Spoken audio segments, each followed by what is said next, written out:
Gloire au Seigneur. Waouh, j'ai passé un moment extraordinaire dans la louange. Et vraiment, je veux vous remercier parce que c'est vraiment une joie d'être là, en famille, et de pouvoir louer le même Dieu, de pouvoir le célébrer.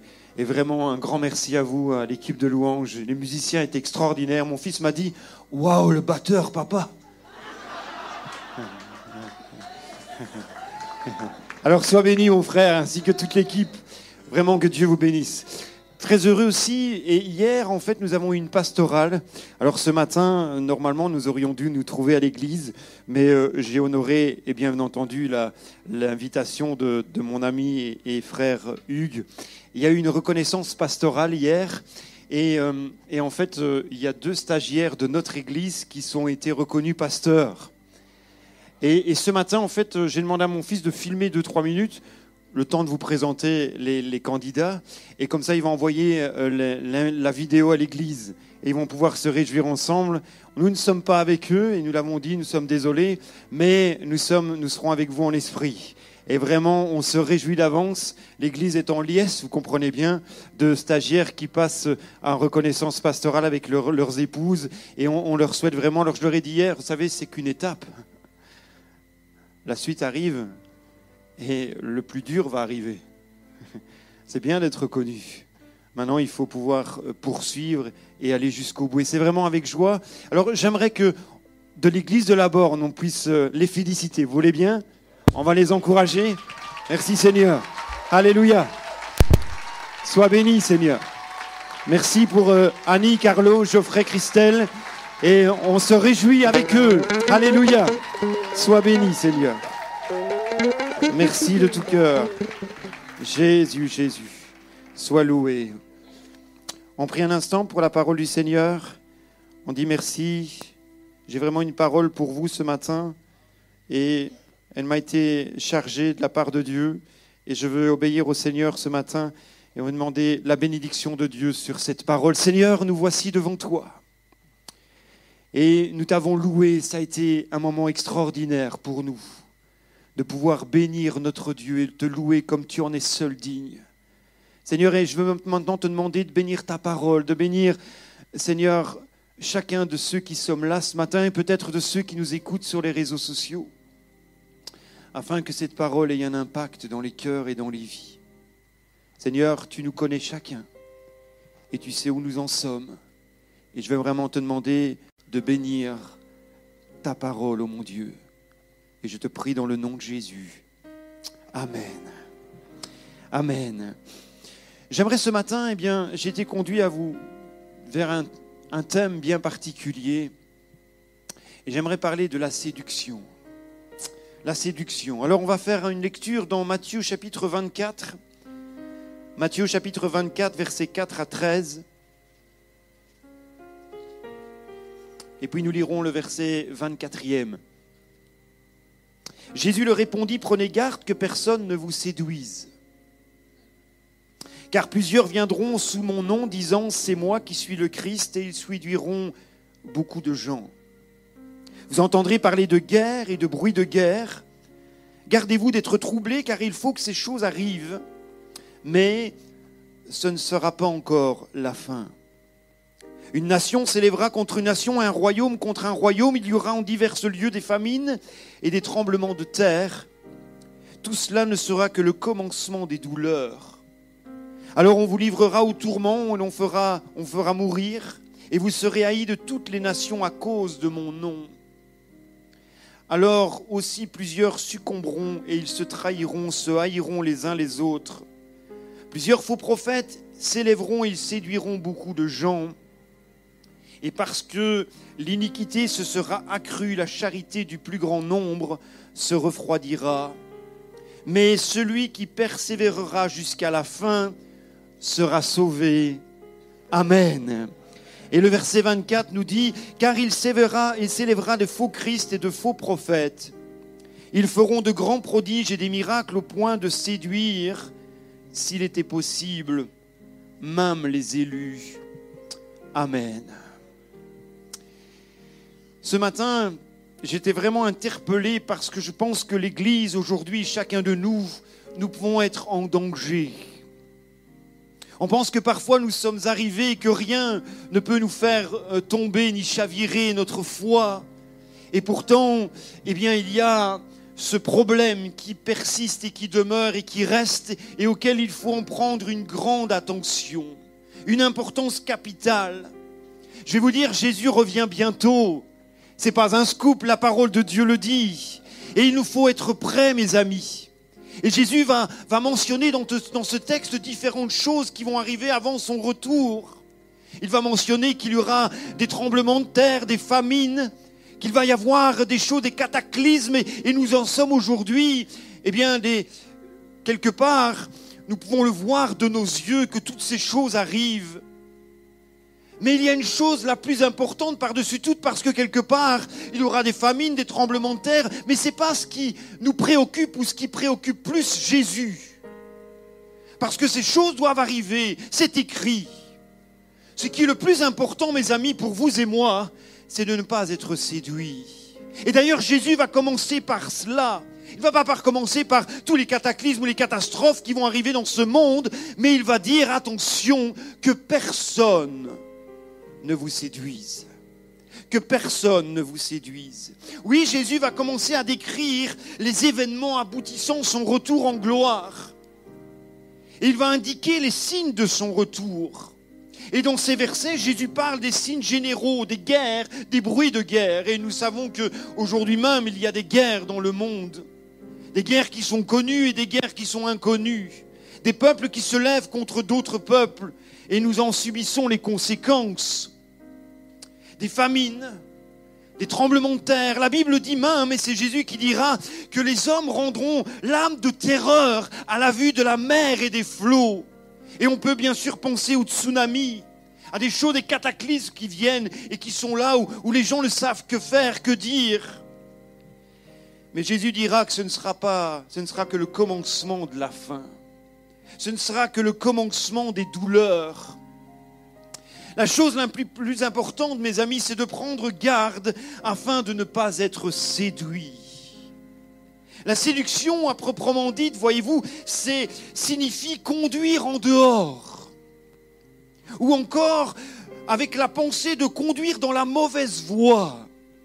Dans une voie de traverse, une voie de garage, une voie sans issue. Une voie où quelque part nous avons été séduits et nous ne sommes plus dans cette bonne direction, sur la bonne route. En d'autres termes, selon une expression populaire qui rend bien l'idée, c'est dérailler. Dérailler. Sortir de la voie. La séduction est citée par Jésus parmi les signes les plus importants qui précèdent son retour. Et personne, mes amis, n'est épargné. Personne en tant qu'enfant de Dieu, et c'est pour ça qu'aujourd'hui, j'aimerais vous mettre en garde contre cette manière dont le diable se sert pour séduire l'enfant de Dieu et le faire tomber, le faire chuter. Nous sommes dans une époque très controversée. Il y a aujourd'hui énormément de religions dans le monde. Vous savez que rien qu'à Los Angeles, plus de 400 personnes se disent être le Christ. Eh oui, il n'y a jamais eu autant de gourous, jamais autant de faux messies, jamais autant de faux docteurs, de faux prophètes, des gens qui n'ont jamais recherché autant aujourd'hui que l'occultisme, des gens qui cherchent à savoir ce qui va leur arriver demain ou dans leur propre famille. Alors ils vont consulter toutes sortes de personnes, des voyants, des diseuses de bonne aventure, l'astrologie. Bref, des moyens qui les déresponsabilisent complètement par rapport à leurs problèmes, pour régler leurs problèmes. Il règne une grande confusion même sur le plan spirituel. Le diable a toujours cherché à imiter Dieu et à s'identifier ou falsifier son œuvre. Le Torah dira de lui qu'il est le singe de Dieu, l'imitateur, celui qui copie le Seigneur dans toutes ses méthodes. Et comme Dieu lui-même, il agit tantôt directement sur les émotions de l'âme et tantôt sur les sentiments du cœur.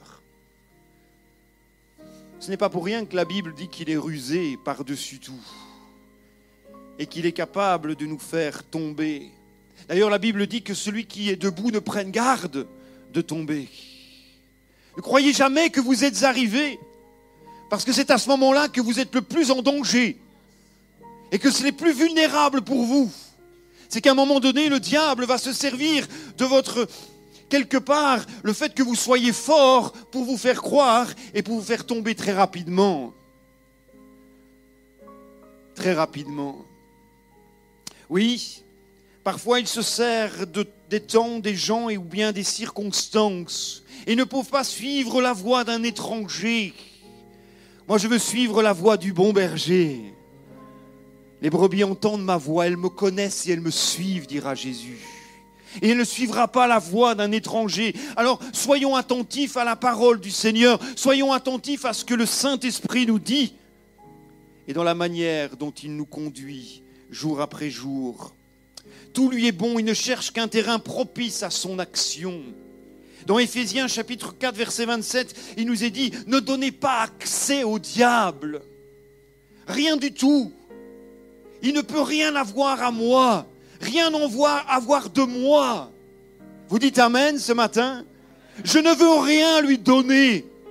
Et je ne veux rien qu'il puisse arriver à avoir sur moi ou en moi. Je veux donner la priorité à Dieu. Et seul à Dieu. Oui. J'aimerais vous parler de cette expression bien connue. Tout ce qui brille n'est pas d'or. Les apparences parfois sont trompeuses et nous font tomber, nous font chuter. Il ne faut pas toujours se fier, car elles ne reflètent pas toujours la réalité. La réalité. J'aimerais vous parler et vous appeler à un retour à une vraie vie spirituelle, une authenticité. Avoir un cœur intègre, un cœur fidèle. Vous appelez à être vrai devant Dieu et devant les hommes. Qu'on n'ait rien à vous reprocher, rien à vous dire. Qu'on ne trouve rien de mauvais chez vous. Comme dans la vie de Daniel où on ne trouvait rien à dire de cet homme. Parce qu'il brassait les affaires du roi avec intégrité de cœur. Et on ne pouvait rien lui reprocher, si bien alors, comme ceux qui voulaient atteinte à sa vie, sont allés voir dans sa religion, dans sa relation avec Dieu, et ils ont pondu quelque chose, et vous le savez, Daniel s'est retrouvé dans la fosse aux lions, mais son cœur est resté intègre et droit, et juste devant Dieu. Vous savez, il existe des faux billets, c'est parce qu'il en existe des vrais. Eh oui. S'il y a des faux bijoux, des faux prophètes, des faux pasteurs, des fausses doctrines, c'est parce qu'il en existe des vrais. Et c'est les véracités de l'évangile que je veux avoir au fond de mon cœur. Ta parole est une lampe à mes pieds, une lumière sur mon sentier. Comment me diriger selon ta parole? Eh bien, en me l'appliquant à mon cœur et en la serrant tout contre moi, dira le psalmiste. Et c'est ainsi, mes amis, que nous ne pourrons pas broncher ni tomber. Maintenant, ne nous trompons pas. Un retour à l'authenticité, ce n'est pas un retour à une époque, une pratique religieuse, un style musical ou une façon de conduire. Eh bien, nos cultes. Pour moi, voyez-vous, l'authenticité, c'est le retour d'un cœur vrai qui recherche une authentique communion, une authentique relation, une authentique consécration, une authentique attitude devant Dieu. Et c'est celle-là que Dieu recherche. C'est celle-là que Dieu veut. C'est cela que Dieu adhère. Un retour dans l'authenticité, dans votre relation avec Dieu. Une authenticité dans tes rapports avec tes frères et tes sœurs. Une authenticité dans ta relation avec ta femme et ton mari. Une authenticité avec toi-même. Est-ce que je suis authentique devant à mes yeux? Non pas ce que les autres pensent de moi, mais ce que moi je pense de moi. Qu'est-ce que je pense de ma vie spirituelle? Et qui plus est, qu'est-ce que pense Dieu de moi, de ma vie spirituelle, de ma vie avec lui, de cette authenticité qui doit être le reflet de ma vie spirituelle? Un cœur intègre. Hier en pastoral, nous avons eu le pasteur Daniel Costanza qui nous a parlé de l'intégrité. J'étais touché par ce message. Il parlait bien sûr aux serviteurs de Dieu, mais on peut bien évidemment lancer et permettre à chacun de s'analyser par rapport à notre intégrité. Il a pris ce texte extraordinaire dans le psaume 78 où il dira « David les dirigea avec un cœur intègre et les conduisit avec des mains intelligentes. » Il a bien fait la relation et la différence entre le fait qu'il n'a pas mélangé en disant il les a menés avec des mains habiles et avec un cœur intègre. Non, c'est l'inverse. On peut être très doué, on peut être très compétent, on peut avoir des diverses dons, mais cela ne changera rien si je n'ai pas ma vie et mon cœur intègre devant Dieu. Je dois être d'abord intègre, d'abord droit, d'abord juste, d'abord pur devant Dieu, et puis Dieu me permet avec les compétences et les capacités qu'il me donne de diriger avec des mains habiles. Alléluia! Mais je ne peux pas faire l'inverse, mes amis. Je dois pouvoir avoir un cœur intègre, un cœur droit, un cœur juste. Alors vous me direz, Dieu parlera comme cela de David, mais quand on connaît sa vie, il n'a pas toujours été intègre.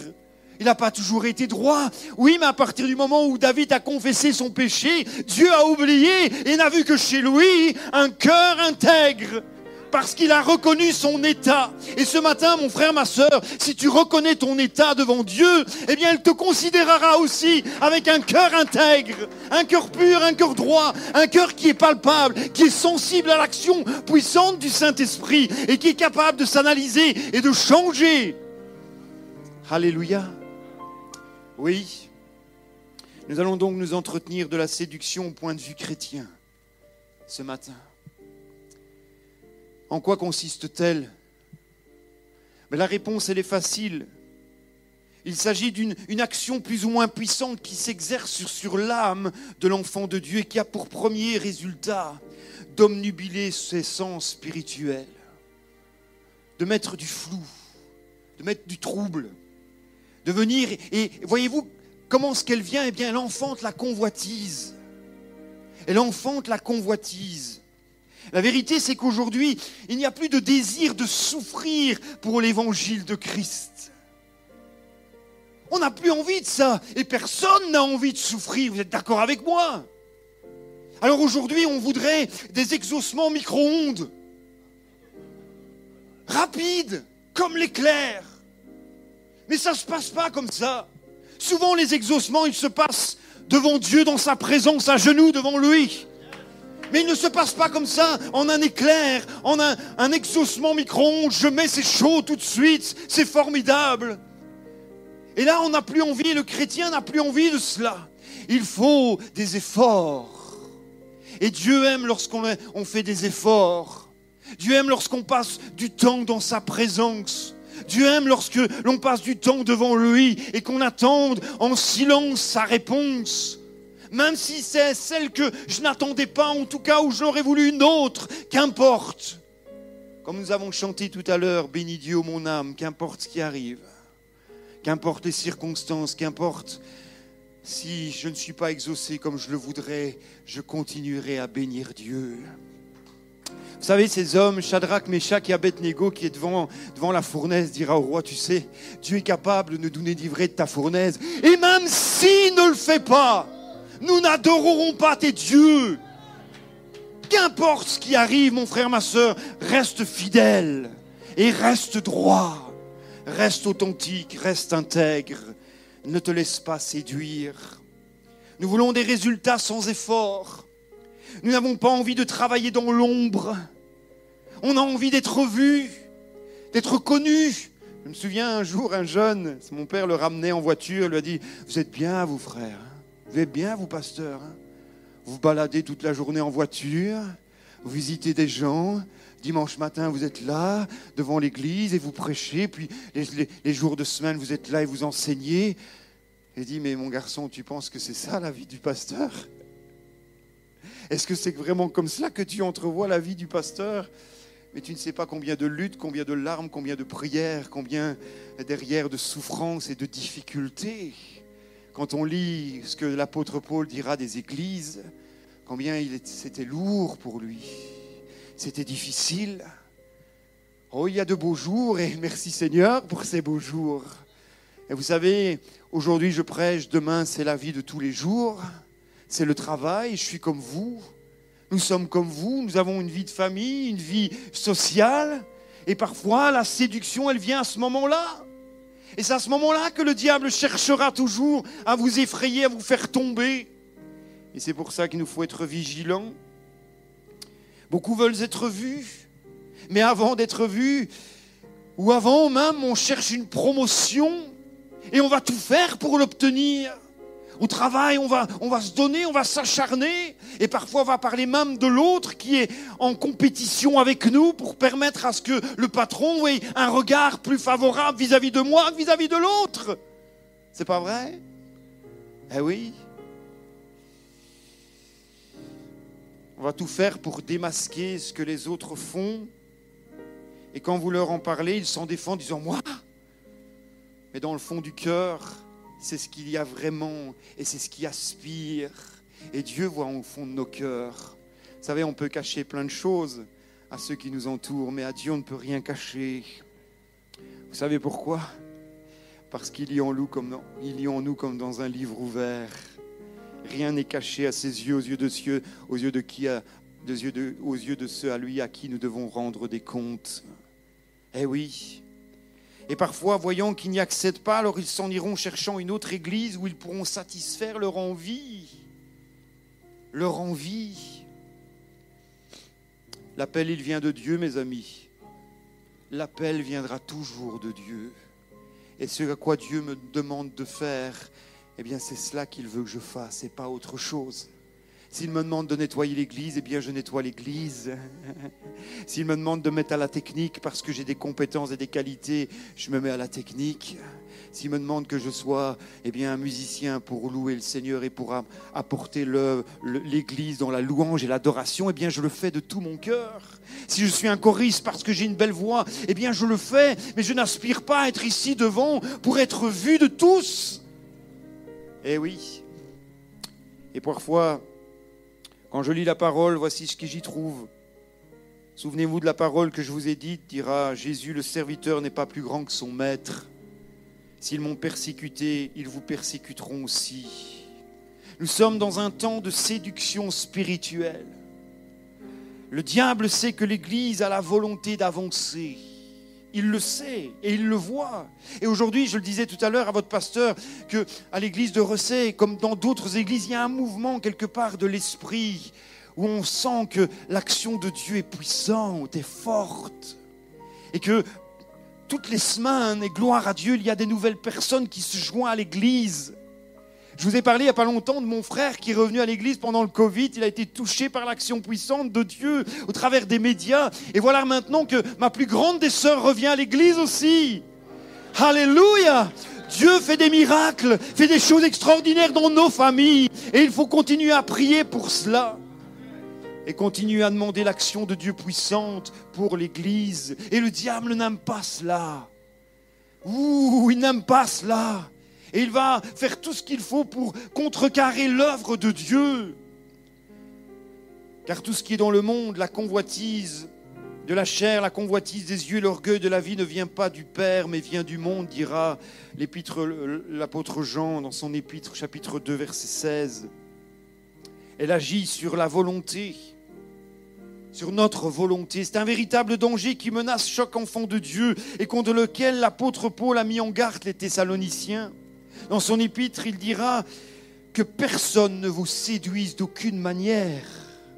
La séduction existait déjà au temps de l'apôtre Paul dans 2 Thessaloniciens, chapitre 2, verset 3, car il faut que l'apostasie soit arrivée auparavant et qu'on ait vu paraître l'impie, le fils de la perdition. La séduction produit donc un trouble et un certain ébranlement en ce qui concerne les choses d'ordre spirituel. Deuxièmement, qui est vraiment l'auteur de la séduction? Alors nous le connaissons tous. Et la séduction, elle ne date pas d'hier, elle date au tout début, mes amis. Au tout début de la Bible, dans Genèse chapitre 3, qu'est-ce qui nous est dit? Que le serpent séduit la femme. C'est là que commence la séduction. Et nous voyons et nous imaginons qu'à un moment donné, Ève est devant cet arbre et elle voit que son fruit est agréable alors que Dieu avait dit non, tu n'en mangeras pas. Et le diable a réussi à séduire. Et aujourd'hui, parfois, nous voyons des choses belles devant nos yeux en tant qu'enfants de Dieu, agréables à regarder. Et nous sommes séduits alors que Dieu a dit tu n'y toucheras pas, tu n'en mangeras pas. Mais quelque part, il y a cette force en nous qui nous pousse à faire le mal, à faire ce qui n'est pas bien aux yeux de Dieu. Et il nous faut la puissance du Saint-Esprit pour nous demander la grâce de Dieu pour dire non, je n'en veux pas, je n'en veux pas. L'arme avec laquelle Satan va utiliser dès le début dans le jardin d'Éden. Et dans l'Apocalypse, il nous est dit, le grand dragon, le serpent ancien appelé le diable, et Satan est celui qui séduit toute la terre. Qui séduit toute la terre. Vous savez, à un moment donné, dans l'Écriture, il nous est dit que le diable était en train de se promener. Il n'a peut-être pas grand-chose à faire, le diable, il se promène. C'est vrai, il se promène, c'est la Bible qui me le dit. Et il va apparaître devant Dieu. Et l'Éternel va lui dire, mais d'où viens-tu, Satan? Et Satan va répondre, je viens de parcourir la terre et de m'y promener. J'invente rien. Et Dieu va lui dire, tu as vu mon serviteur Job? Tu l'as vu celui-là?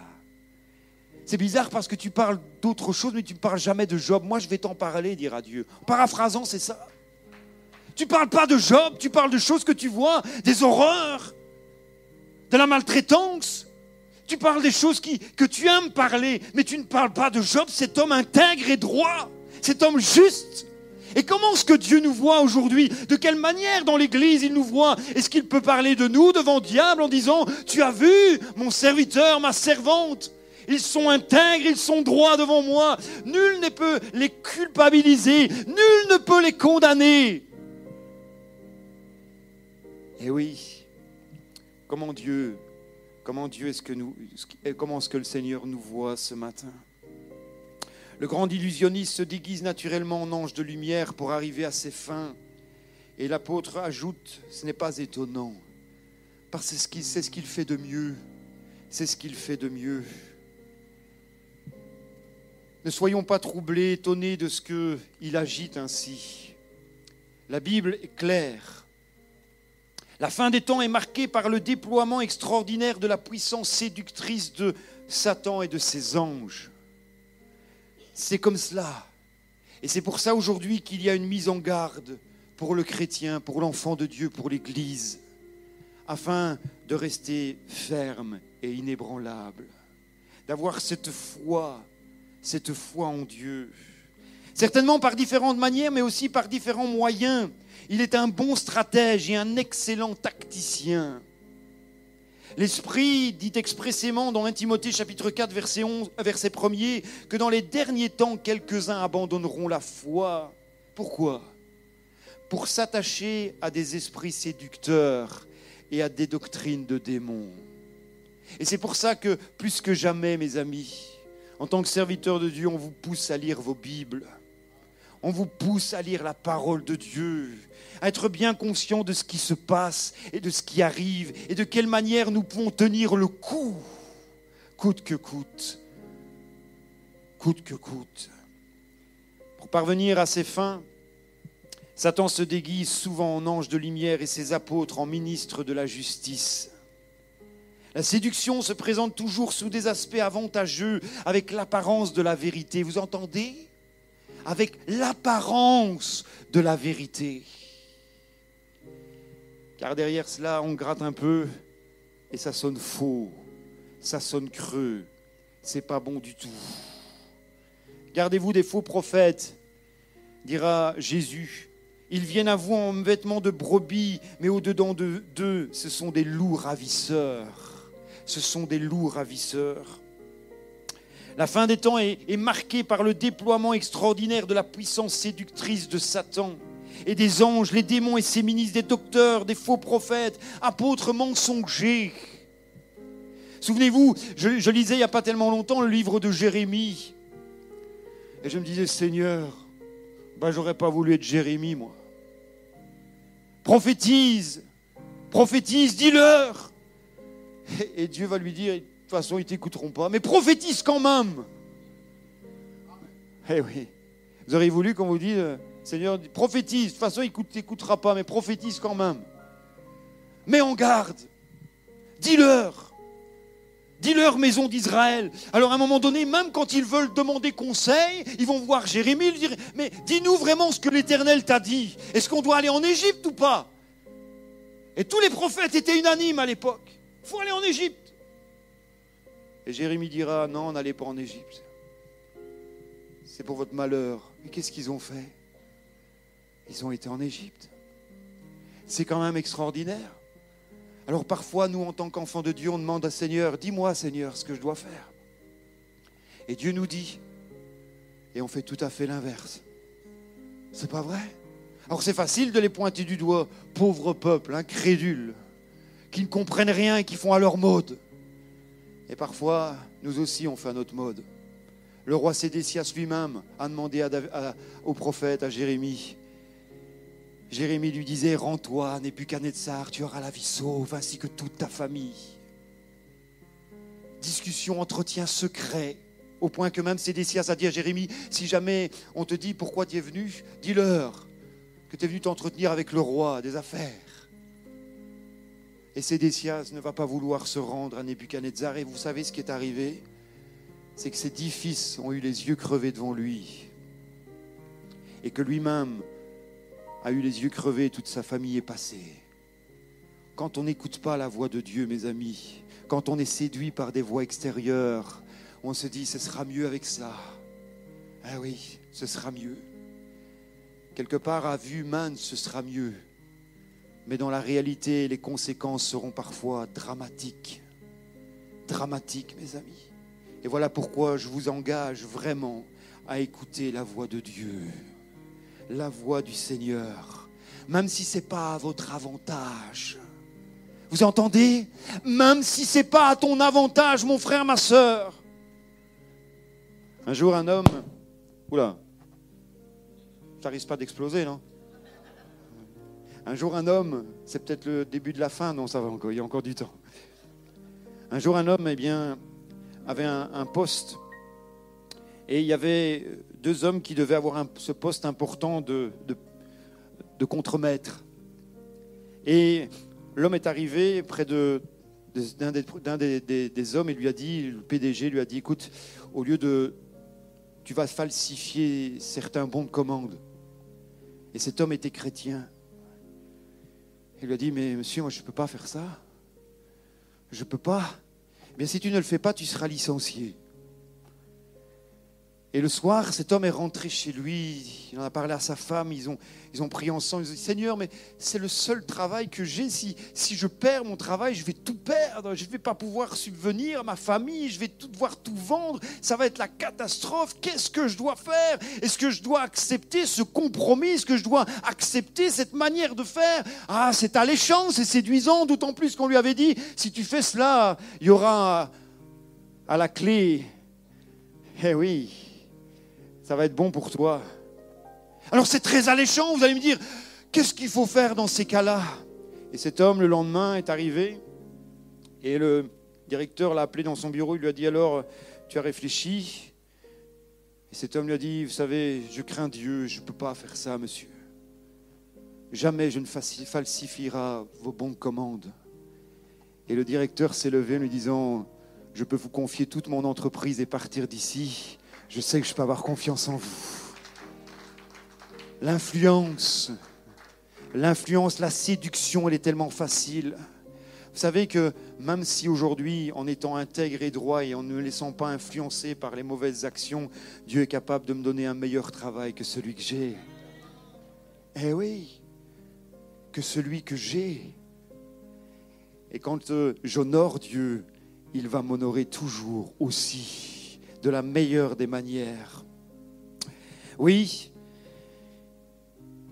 l'apôtre Paul écrit que des hommes utilisent de la tromperie, de la ruse dans les moyens de séduction. Ces hommes-là sont des faux prophètes, des ouvriers trompeurs, déguisés en apôtres de Christ. Et cela n'est pas étonnant puisque Satan lui-même se déguise en ange de lumière. Oui, aujourd'hui on aime bien les discours qui plaisent, qui nous chatouillent les oreilles. Et quand on commence à parler du péché, quand on commence à parler d'obéissance, quand on commence à parler d'amour, et des thèmes comme cela qu'on n'aime pas trop aborder, il faut pouvoir se faire tout à tous, frère. Moi, je ne prêche que l'évangile est le vrai, l'authentique. Et le péché restera le péché. Comme je vous l'ai déjà dit, un demi-mensonge, c'est un mensonge. Une demi-vérité, c'est un mensonge. Essayer de se disculper pour avoir raison, c'est un mensonge.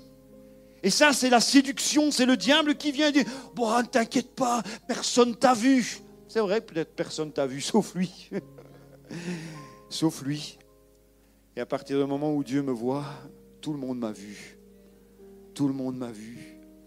Oui, un discours séduisant qui fait sensation, qui attire même les élus. Vous savez, aujourd'hui, il y a plein de personnes qui parlent au nom de Jésus sur les réseaux sociaux, au nom de Christ. Et ils vous annoncent des choses parfois qui doivent arriver, et puis on s'en rend compte qu'ils ne sont pas arrivés, qu'ils sont complètement trompés. Est-ce que Dieu se tromperait-il ? Est-ce que Dieu se tromperait-il ? Je me souviens, il n'y a pas longtemps, il y a quelqu'un qui avait annoncé que le prochain président français serait une femme. Ah oui, on l'a vu, hein ? Et il parlait au nom de Dieu. Dieu lui avait révélé, Seigneur, moi je plains de tels hommes. Parce que je me dis, waouh, il faut avoir du cran. Hein. Pardonnez-moi, mais il faut avoir du culot. Hein. Moi, si Dieu me révèle certaines choses, il me dit, tu vas lui dire cela. Seigneur, t'es sûr ? Ça commence à palpiter là. Et quand l'Esprit de Dieu, tu vas aller le voir et tu lui dis ça de ma part. Et là, tu es là tout tremblant, en disant, mais si je me trompe. Et il y en a certains, sans problème, on va divulguer des choses, révéler des choses extraordinaires de la part de Dieu. Et les hommes sont là, les femmes sont là, assoiffés en disant « Waouh !» Et après, c'est fou, il n'y a rien qui se passe. On s'est laissé séduire par différentes choses, des doctrines différentes qui ne sont pas à la gloire de Dieu et qui quelque part déshonorent Dieu. Et moi, je ne veux pas déshonorer Dieu. Lorsque je vais dire à la personne, tu sais, le Seigneur me dit que tu dois faire ça, il dit, oh, merci Seigneur, tu viens de la part de Dieu. Non, mais ça, c'est la crainte de Dieu, mes amis. Je ne veux pas me tromper, moi, je ne veux pas vous apporter des choses qui ne sont pas vraies, parce que je sais doublement condamné. Vous savez qu'en tant que serviteur de Dieu, on sera plus jugé sévèrement que vous, hein, de vous avoir dit des choses. Et oui, les prophètes, les prodiges, miracles mensongers, ne devons pas oublier que Satan aussi fait des miracles. Eh oui. Regardez dans Thessaloniciens chapitre 2, versets 8 à 10. « Et là, alors paraîtra l'impie que le Seigneur Jésus détruira par le souffle de sa bouche et qu'il anéantira par l'éclat de son avènement. L'apparition de cet impie se fera par la puissance de Satan avec toutes sortes de miracles.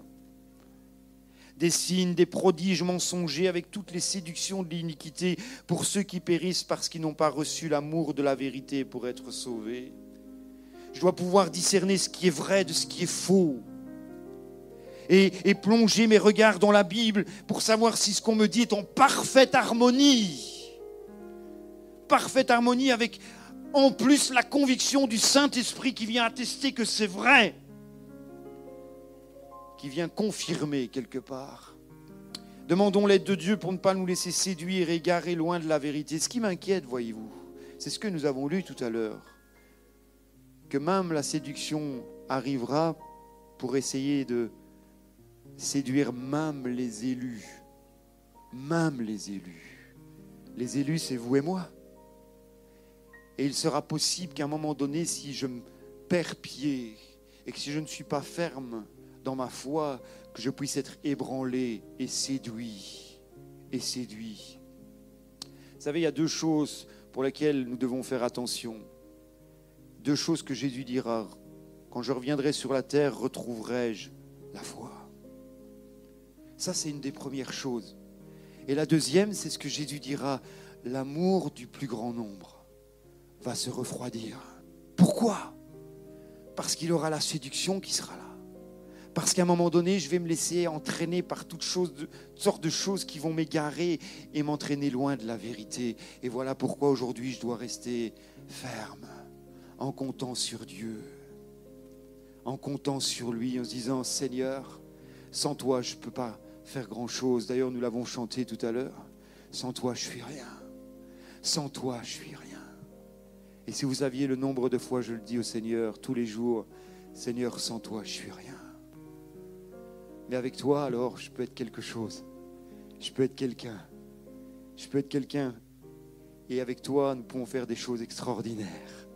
Mais sans toi, je ne peux rien faire. Je ne peux rien faire. Faux prophètes, faux enseignants. Aujourd'hui, les merveilles de la technologie, dont la radio, la télévision, Internet, ont permis à des centaines, des milliers de prédicateurs et enseignants autoproclamés de répandre dans le monde une multitude d'idées contradictoires. C'est extraordinaire. Certains de ces enseignants religieux prétendent avoir des visions, parler de Dieu, de recevoir des révélations spéciales pour l'avenir.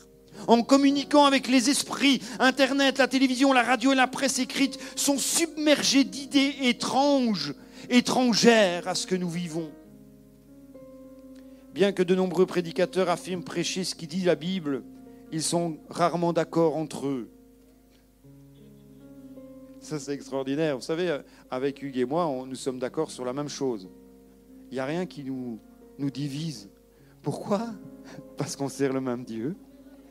Et parce que nous lisons la même Bible. Une Bible, il n'y en a qu'une, vous savez. Et on peut faire dire à la Bible des choses parfois. Il faut faire attention aussi. Alors, il m'est arrivé parfois, c'est vrai, d'avoir un texte biblique qui me saute aux yeux où j'en ai tellement besoin à ce moment-là. À ce moment-là. Je pourrais vous donner des témoignages ce matin, mais ce n'est pas le but. Mais il faut faire attention à la manière dont nous lisons notre Bible pour ne pas la faire nôtre en disant « Ah !» alors que ce n'est pas ça du tout.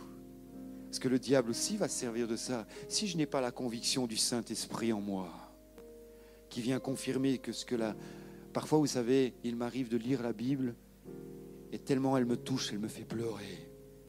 Ça, c'est parce que le Saint-Esprit travaille. Ça, c'est parce que le Saint-Esprit me montre et me dicte ce que je dois faire et dans la manière dont je dois vivre ma vie. Eh oui. D'autres chefs religieux encore déclarent avoir trouvé des vérités cachées dans les récits sacrés ou évangiles perdus, que les érudits chargés de la canonisation de la Bible avaient rejeté depuis longtemps comme étant faux. Garde ton cœur pur, mon frère, ma sœur. Église de la Borne, garde-toi d'être séduite par qui que ce soit. Mais reste fidèle, fidèlement attaché à la parole de Dieu et à l'enseignement reçu. C'est ainsi que tu pourras aller de l'avant et grandir et conquérir. Alléluia. Je veux bientôt terminer. J'aimerais terminer par 3 exemples. Le livre des Actes cite plusieurs magiciens. Il y a fait Simon. Simon, il était dans une ville de Samarie. Il étonnait les gens avec ses actes de magie. Et les gens étaient séduits. Ils disent, waouh! Oh, c'est extraordinaire! Oui, mais tout cela était diabolique. Et, voyez-vous, ils pensaient qu'il s'agit de la puissance de Dieu. Attention à la manière dont nous voyons parfois les choses, en disant, ça vient de Dieu alors que ça ne vient pas du tout. Ayons du discernement, mes amis. Soyons remplis de l'esprit pour savoir et discerner le vrai du faux. Et ne pas se laisser ébranler par toutes sortes de choses. Il y avait Élimas, le magicien aussi, qui, ayant ensuite traversé toute l'île jusqu'à Paphos, dans Actes chapitre 13, verset 6, ils trouvèrent un certain magicien, faux prophète, juif, nommé Bar Jésus, qui était le proconsul Sergius Paulus. homme intelligent. Et ce dernier fit appeler Barnabas et Paul et manifesta le désir d'entendre la parole de Dieu. Mais Élymas, le magicien, car c'est ce qui signifie son nom, leur faisait opposition, cherchant à détourner de la foi le proconsul. Et qu'est-ce qui est arrivé ? Eh bien, Saul, appelé aussi Paul, rempli du Saint-Esprit, fixa les regards sur lui. Il dit : homme plein de toute espèce de ruse et de fraude, fils du diable, ennemi de toute justice, ne cesseras-tu point de pervertir les voies droites du Seigneur ? Maintenant, voici la main du Seigneur est sur toi. Tu seras aveugle et pour un temps, tu ne verras plus le soleil. Aussitôt, l'obscurité et les ténèbres tombèrent sur lui et il cherchait en tâtonnant des personnes pour le guider. Dieu rétablira toujours la vérité. Et si nous sommes animés de son esprit, nous pouvons aussi faire la même chose que l'apôtre Paul. Eh oui, mes amis, Dieu n'est pas changé. Alors le proconsul, voyant ce qui était arrivé, crut, était frappé de la doctrine du Seigneur. Ce que nous appelons les faux miracles peuvent être en réalité des miracles incontestables, mais ils sont produits par la puissance de Satan, même parfois au nom de Jésus.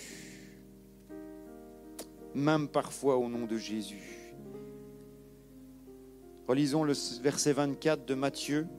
Il s'élèvera de faux Christ et de faux prophètes. Ils feront de grands prodiges et de miracles au point de séduire, s'il était possible, même les élus.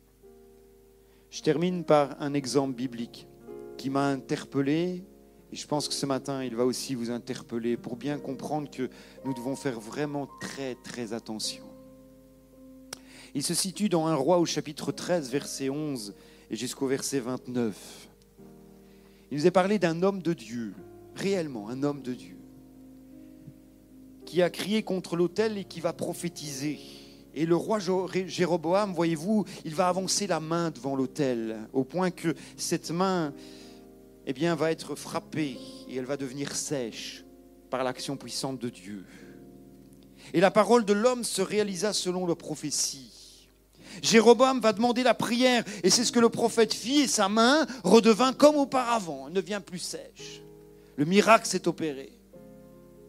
L'homme de Dieu avait prophétisé contre Jéroboam.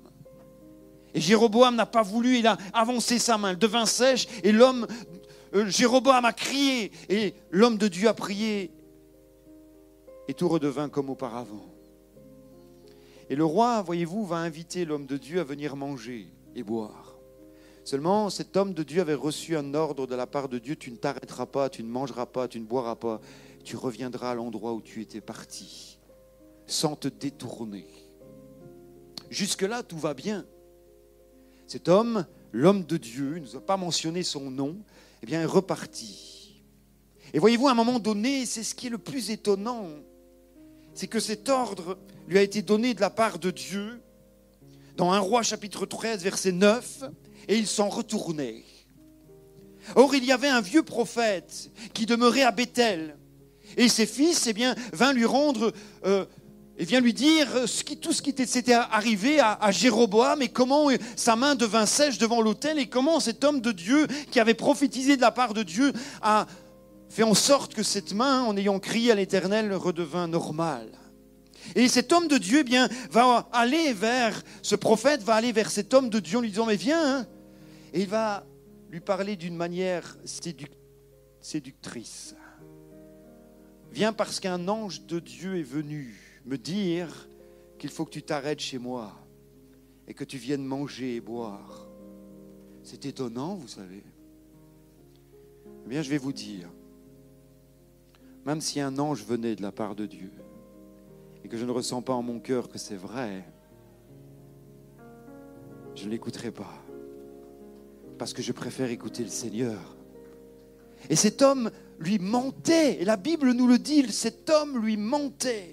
Moi aussi je suis prophète comme toi et un ange m'a parlé de la part de l'Éternel et m'a dit : ramène-le avec toi dans ta maison, qu'il mange du pain et boive de l'eau. Il lui mentait. Comme ils étaient assis à table, la parole de l'Éternel fut adressée au prophète qui l'avait ramené. Et l'homme de Dieu retourna avec lui, il mangea du pain et but de l'eau dans sa maison.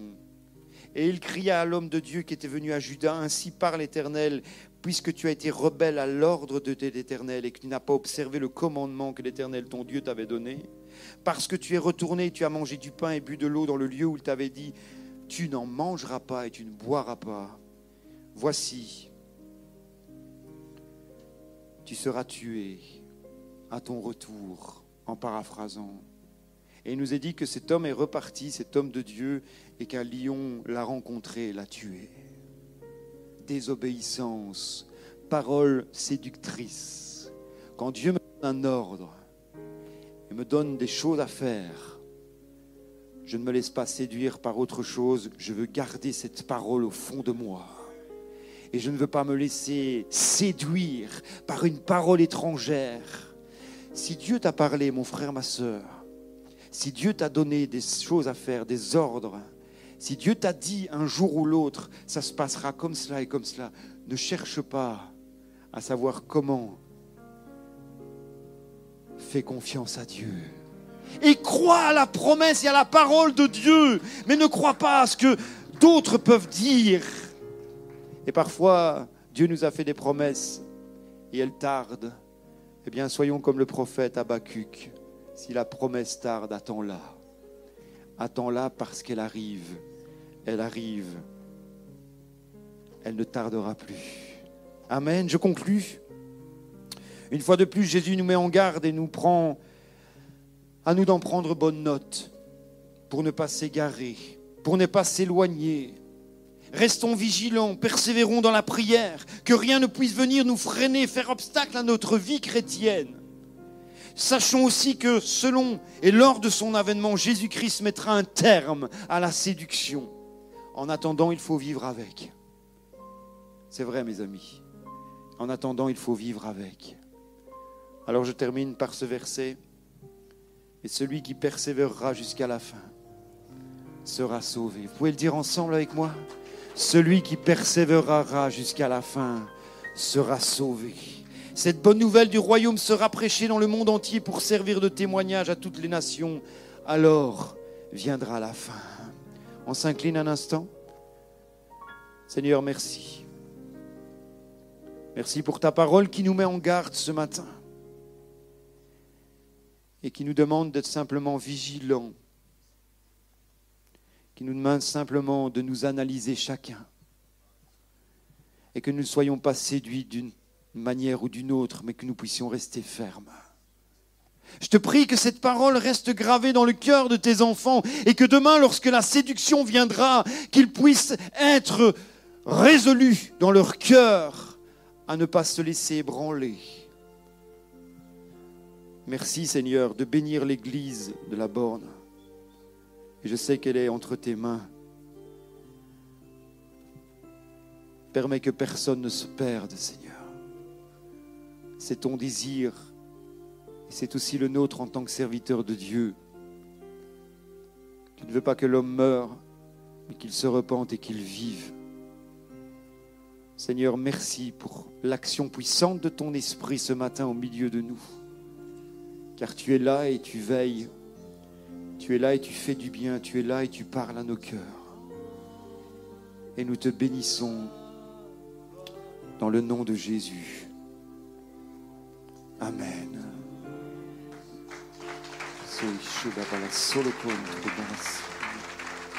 Jésus, Jésus. Sois béni, Seigneur. Je sens que dans mon cœur, j'aimerais faire un appel ce matin.